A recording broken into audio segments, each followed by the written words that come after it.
القضيه تاع تراب كينغ ونوميديا عزيزي المشاهد كبرت بزاف وصلت حتى للمحاكم. والقضيه كانت هي ان نوميديا قبل شهر حطت واحد الاغنيه مع كادير جابوني، والاغنيه دي جايبه 12 مليون مشاهده على يوتيوب، ولكن حتى واحد ما سمع بها في الجزائر، لدرجه ان المتابعين تاع الشخصيه التافهه دي وما سمعوش بها. الاغنيه اذا جابت 12 مليون مشاهده على يوتيوب خصها تكون شائعه في الجزائر، تلقاها في التيك توك، في ريلزات الفيسبوك، الانستغرام.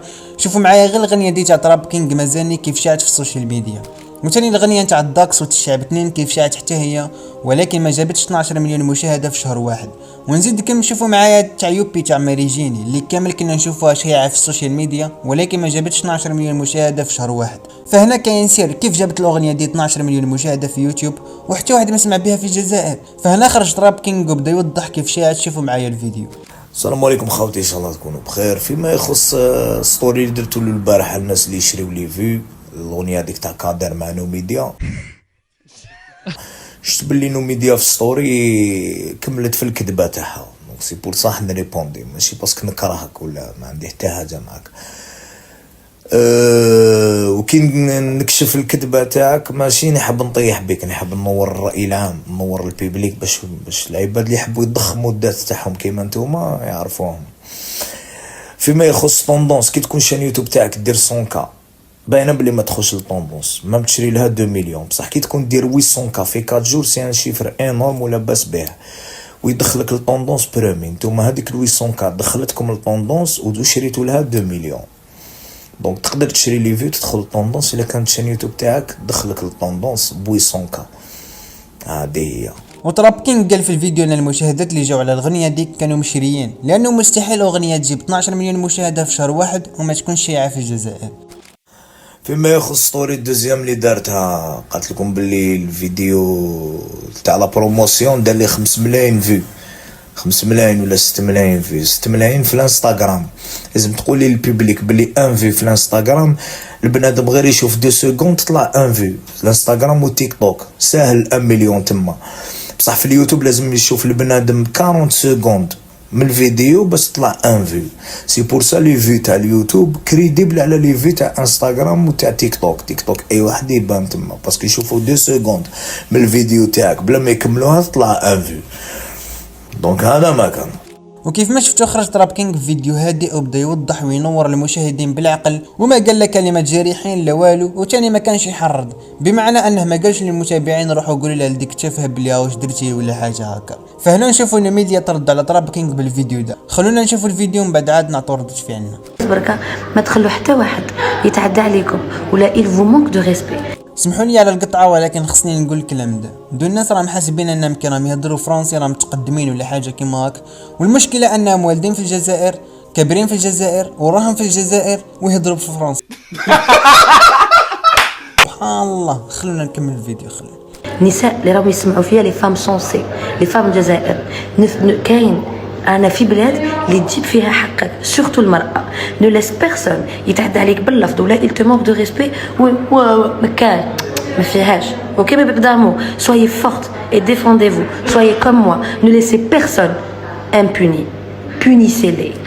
اول حاجه عزيزي المشاهد، هنا شفنا نوميديا راهي تحرض في نساء الجزائر، قالت لهم بلي اذا واحد تعدى عليكم باللفظ، بمعنى ان تراب كينغ تعدى عليه باللفظ ورايحه ترفع عليه دعوى قضائيه. وشفنا الفيديو تاع تراب كينغ كامل عزيزي المشاهد وما تعدى عليه لا باللفظ لا والو.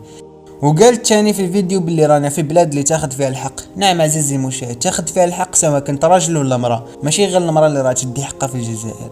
وهنا القضيه قاعده هكا وبدات تمشي وتنتشر حتى نوميديا رفعت دعوى قضائيه على تراب كينغ. وقبل ما ترفع دعوى قضائيه بدات تهضر مع تراب كينغ في الخاص، وكي لقاتو ماشي حلاب رفعت دعوى قضائيه. وهنا خرجوا بزاف ناس عزيزي المشاهد بداو يقصفوا نوميديا. خلونا قبل نشوفوا فيديو تاع تراب كينغ وهو يحكي على القضيه اللي رفعتها عليه. السلام عليكم خوتي، ان شاء الله تكونوا بخير. هادي ستوري سبيسيالمون باش نريبونديو على التساؤلات اللي يبعثوهم لي على الهضره اللي يدور في لي باج باللي اسكو انايا شكات بيا هذيك اللي قلت لها شريتي لي فيو وكذا منا. سي فري شكات بيا وماشي البارح، ماشي له البارح، هذا 15 يوم. والجلسه الاولى جازت وانا ما رحتش باسكو كنت مشغول. ما حبيتش نحكي في هذا الموضوع باسكو سيتي نافير بانال، وتبين المستوى تاعهم هذول مطايحين لكم خشان.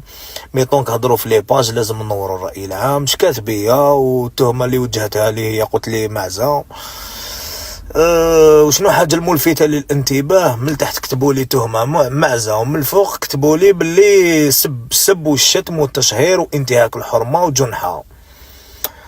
دونك الا عندك حلابين راكي تاكل عليهم واصلين راهم يغرقوا فيا، ديري في بالك بلي الدوله تاعنا فيها قانون وفيها عباد رجال فوق الحلابين تاعك يمشوا مع الحق، وكاين الشعب او شاف ستوري وشاف الفيديو. نعم اعزائي المشاهدين، حنا شفنا الفيديو كامل وما لقينا فيه لا سب لا شتم لا تحريض.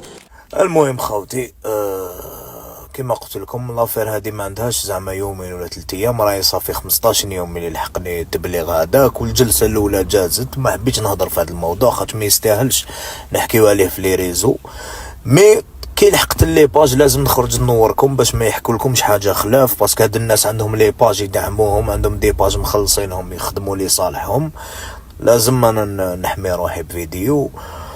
ثانيا نفتح لكم قوسين، ما جيناتهاش معزه، جيناتها كي جات البريفي ولقاتني مش كيما الحلابين اللي تعرفهم لي زارتيست هادوك، بعثت لي في البريفي طلق في حلاوتها، تقول لك بالك يطلق روحه ولا نحكم عليه كابتير ومنه ونمانيبيليه. شفت باللي السيد اللي في السطوري هو اللي في البريفي، دونك دا قتلها. تعرف هادو النرجسيين ما يامنوش بلي كاين عباد ما يحلبوهمش.